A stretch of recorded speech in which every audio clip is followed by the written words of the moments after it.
neuron, also known as nerve cell, is an electrically excitable cell that takes up, processes and transmits information through electrical and chemical signals. It is one of the basic elements of the nervous system. Click on the video icon to know more about the neuron.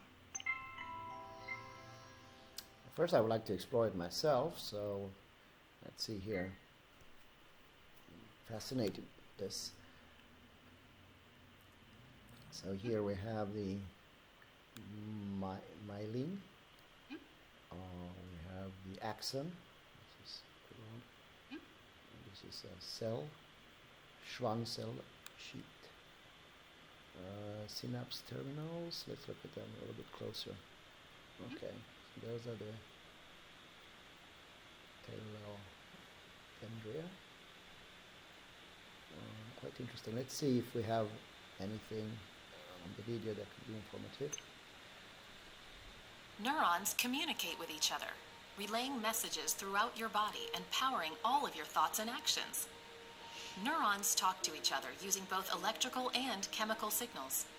Messages start as electrical signals traveling rapidly down a neuron. These signals are called action potentials. When they reach the gap between two neurons, the messages need some help to get across. The information is transformed from an action potential into a chemical message, which crosses the gap called a synapse. Okay. The release of those chemical messengers can trigger an action potential in the neuron on the other side of the synapse, conveying the message onward. Or it can quiet the message. Okay, that was cool. Let's see here. Neuron is the basic unit in the nervous system. In a simple animal like a nematode worm, they only have 302 neurons, but what they allow them to do is to take information in from their surroundings and respond to that information. If you look at how those 302 neurons are connected, it's very complex.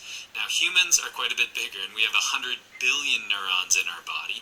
Most of those are centered in the central nervous system, in the brain, and the spinal cord, but the basic unit of our nervous system is the same. It's the neuron. If we look at the neuron anatomy and remove all the other neurons, the center is going to be what's called the... So that was quite interesting. There's a lot to do here. There's a quiz, an intro. In interest of time, I'm not going to do all those, but I encourage you to try it yourself.